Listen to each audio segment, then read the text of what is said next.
Hallo ihr Lieben, in diesem Video zeige ich euch Msemen. Das ist ein marokkanisches Pfannenbrot. Das ist ähnlich wie Blätterteig mit mehreren Lagen.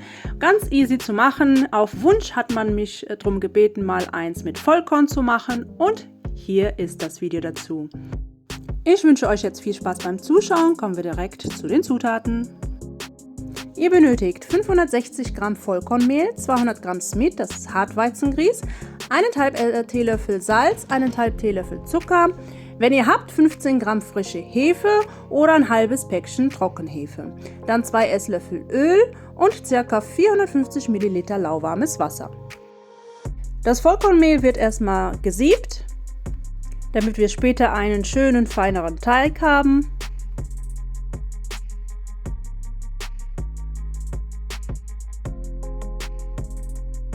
Aus insgesamt 560 Gramm Vollkornmehl habe ich dann am Ende 500 Gramm Vollkornmehl rausbekommen. Die Kleie, die sind dann nicht so schön in dem Teig, deshalb wird das Ganze gesiebt. Dann geben wir 200 Gramm Hartweizengrieß dazu, das Päckchen Trockenhefe. Durch Zugabe von Öl im Brotteig wird das Innere schön saftig und fluffig. Und Salz und Zucker natürlich. Hier habe ich jetzt ca. 450 bis 500 Milliliter lauwarmes Wasser. Und das geben wir erst auf niedrigster Stufe nach und nach hinzu, nicht komplett hineingeben. Wir geben, wenn ihr möchtet, erstmal direkt nur die Hälfte. Und dann lässt ihr das Ganze einmal rühren. Immer auf niedriger Stufe, so circa 5 Minuten, gebt wieder ein Stückchen Wasser, bis ihr das komplette Wasser aufgebraucht habt, beziehungsweise der Teig nicht zu fest und nicht zu weich geworden ist. Beim Vollkornteig, da dauert das ein bisschen länger, bis das Wasser aufgenommen wird und dadurch quillt er auch etwas später. Also, wenn ihr das dann ungefähr so circa, ich sag jetzt mal 15 Minuten auf mittlerer Stufe dann verrührt habt, zum Schluss nochmal 5 Minuten auf hoher Stufe, dann ist der Teig auch schon fertig. Wie gesagt, es ist ein weicher, ein bisschen fester Teig, der nicht allzu sehr an den Fingern klebt. Man kann schöne Kugeln formen und den lassen wir jetzt aber erstmal ca. 15 Minuten ruhen.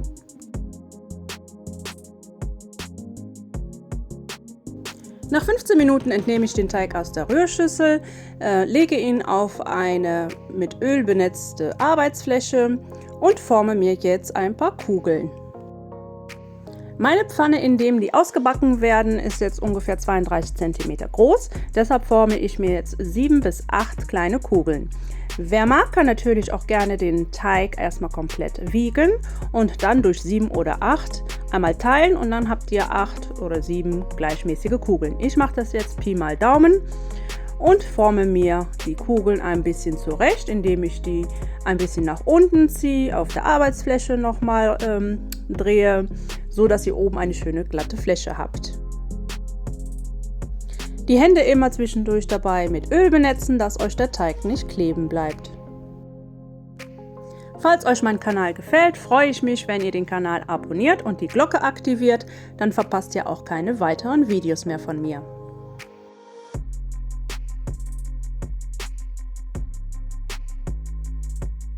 Wer gerne das klassische Rezept sehen möchte mit 405er Weizenmehl, das verlinke ich euch gerne in der Infobox.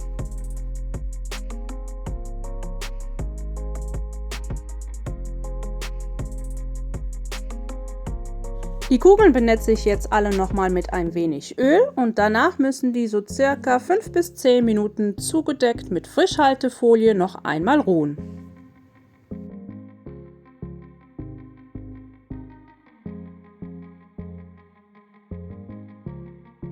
Nach 5 Minuten sind die Kugeln bei mir schon gut aufgegangen. Ich habe mir jetzt hier so eine Art Straße schon aufgebaut mit Öl, Hartweizengrieß und weiche Butter.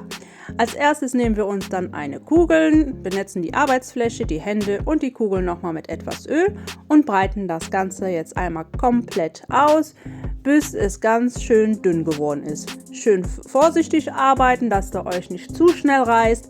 Falls es dann doch nochmal passieren sollte, dass kleine Löcher entstehen, ist das halb so wild.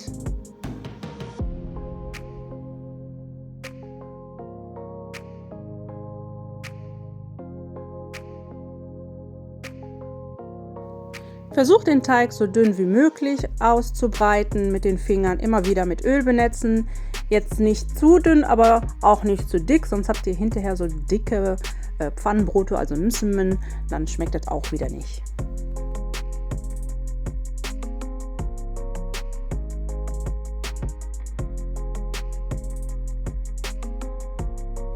Wenn der Teig dann soweit ausgebreitet ist, nehme ich etwas von der weichen Butter, so ungefähr einen Teelöffel, gebe dann ein wenig Smid, also Hartweizengrieß drüber, mit ein bisschen Öl besprenkeln und dann alles schön gleichmäßig glatt verstreichen. Dann geht es mit dem Falten, dann nehmt ihr erstmal die eine Hälfte, klappt das einmal rüber bis zur Hälfte, egal, ihr könnt jetzt unten oder oben anfangen, ich habe jetzt mal von oben angefangen. Gibt ein wenig Hartweizengrieß drüber, ein bisschen Öl, dann nochmal die von unten nach oben klappen, wieder mit ein bisschen Öl arbeiten, ein bisschen Hartweizengrieß. Dann wird das Ganze von rechts nach links oder von links nach rechts eingeklappt, aber immer nur bis zur Hälfte. Und arbeitet immer wieder mit ein bisschen Öl und ein bisschen Hartweizengrieß. Und wenn das dann fertig ist, legt ihr das dann auch mal wieder kurz beiseite. Und so verfahrt ihr dann mit den kompletten Kugeln. Wie ihr seht, ist er bei mir auch etwas gerissen. Das ist aber halb so wild. Das ist, wenn man ein bisschen schneller arbeiten möchte. Macht das Ganze in Ruhe. Und wie gesagt, wenn es mal passiert, ist das kein Beinbruch.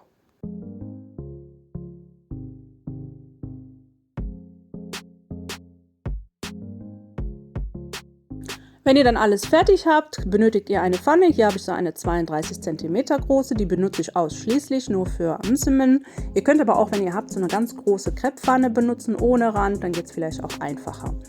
Dann nehmt ihr jetzt wieder das erste Teiglingstück und das breitet ihr aus. Also das allererste, was ihr gefalten habt, weil das ist dann schon mal aufgegangen. Und das könnt ihr wieder mit ein wenig Öl etwas ausbreiten. So in der Größenordnung eurer Pfanne. Also meine hat jetzt einen Durchmesser von 32 cm und das passt dann gerade so rein. Wenn ihr das dann einmal ausgebreitet habt, in die heiße Pfanne und immer wieder ein bisschen drehen und wenden, dass ihr eine schöne gleichmäßige Bräune bekommt. Jetzt nicht zu lange auf einer Stelle braten lassen, dann wird euch das an einer Stelle immer so braun und die andere ein bisschen so weiß. Immer wieder umwenden. Während ihr eins schon mal in der Pfanne backt, könnt ihr ja das zweite schon mal ausbreiten, das andere immer im Auge behalten. Hier habe ich das nochmal gewendet und immer wieder in der Pfanne etwas leicht drehen.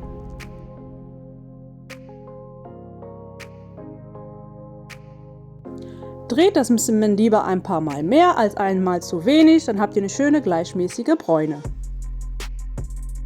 Wenn dann eins fertig ist, kurz beiseite stellen und dann kommt das nächste direkt wieder in die Pfanne und dann dreht ihr euch wieder zu euren Teiglingen rum. Während eins in der Pfanne backt, könnt ihr das andere wieder ausbreiten. Msemen mit Vollkornteig funktioniert auch sehr gut, halt nur mit ein bisschen mehr Geduld, ein bisschen mehr Ruhezeit und ein bisschen Feinarbeit, weil Vollkornmehl braucht ein bisschen länger beim Kneten, ein bisschen länger beim Ruhen als normaler Weizenmehlteig.